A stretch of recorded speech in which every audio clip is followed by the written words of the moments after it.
sake of time.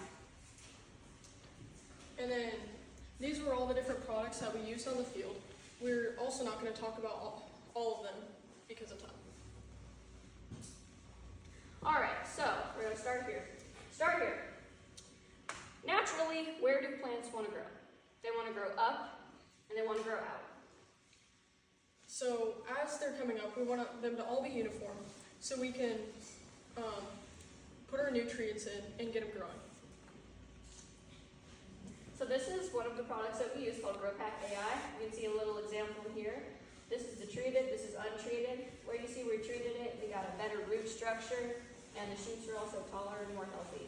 And then with the untreated, it's going to take a lot longer for the roots to get to the same size as the ones that the GrowPack AI was used on.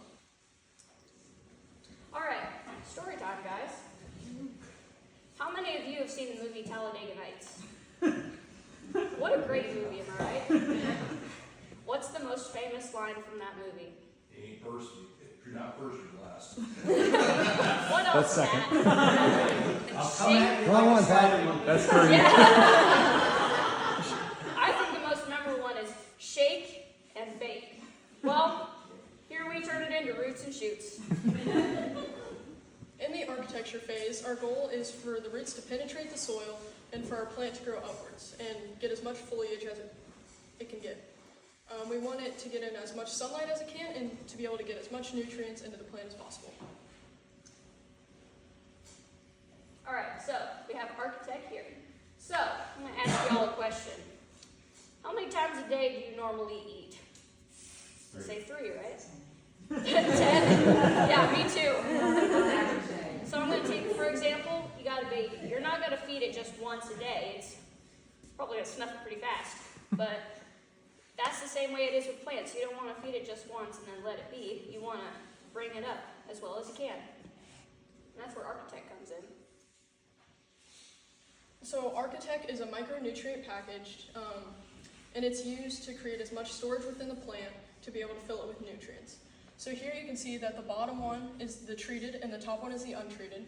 The bottom one is a lot larger. And then in the photo up here, the left one is untreated while the right is treated. And then down here on the ears of corn, the left one is untreated and it has 16 around, while the right one is treated and it was able to get 18 around. Increases yield potential. All right. Hey, Annabelle, Yeah. is that like a factory? Oh, yes. We're not there yet. Okay. Just asking. All right, so this is what's called the redstone. So I'm going to guess about all of you.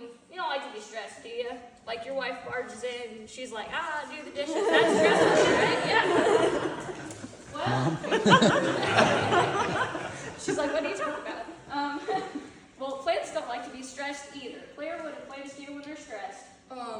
When a plant is stressed, it will start to abort some of its seeds and pods, which can greatly reduce yield.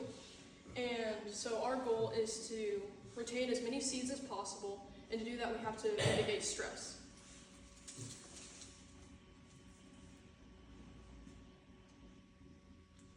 One of the ways we do that is through Onward Max, which we're not going to go into depth because Colton, he has a presentation over it and he'll talk more about it.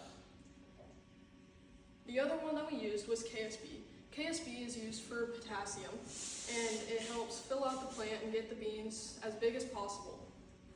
Don't go on yet. Got a question for y'all. Just while we're in the middle of this, what are leaves? What are they? Who said that? Solar panels? Is that what you said? Yes, they are the world's solar panels, am I right? They take sunlight gigo, yeah, and they create that into their own food. Yeah, and what else are leaves? Oh, Come on, Dad, I taught you this. pick me. Call me. You. It's a factory. Yes. So I'm going to take a donut factory, for example, because we had some very scrumptious donuts in the back.